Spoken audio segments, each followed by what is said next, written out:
বিশিষ্ট সঙ্গীতশিল্পী প্রবোধচন্দ্র দে, যার ডাকনাম মান্না দে।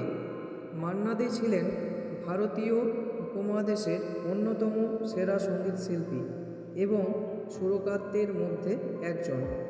হিন্দি, বাংলা, মারাঠি, গুজরাটি সহ প্রায় 24টি ভাষায় তিনি 60 বছরেরও অধিক সময় সঙ্গীত চর্চা করেছিলেন।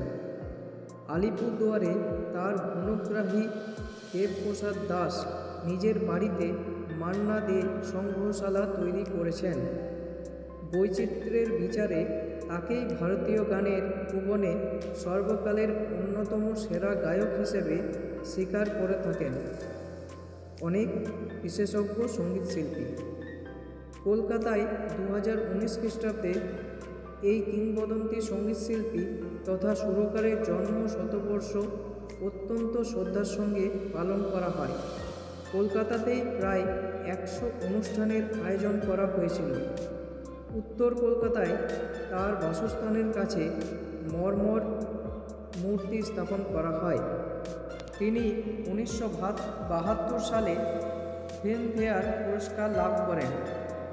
মান্না দে গায়ক হিসেবে ছিলেন আধুনিক বাংলা গানের জগতে সর্বস্তরের শ্রোতাদের কাছে ব্যাপকভাবে জনপ্রিয় ও সফল সঙ্গীত ব্যক্তিত্ব।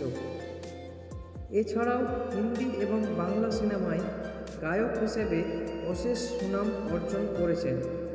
মোহাম্মদ রফি, কিশোর কুমার, মুকেশের মতো তিনিও 1950 থেকে 1970 খ্রিস্টাব্দের দশক পর্যন্ত ভারতীয় চলচ্চিত্র জগতে সমান জনপ্রিয়তা অর্জন করেন।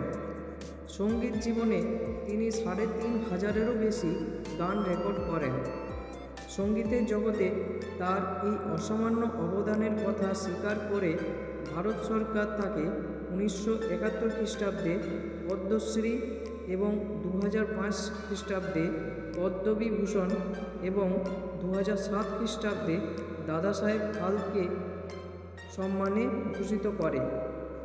2011 খ্রিস্টাব্দে পশ্চিমবঙ্গ সরকার তাকে রাজ্যের সর্বোচ্চ অসামরিক সম্মান বঙ্গবিভূষণ পুরস্কারে ভূষিত করে।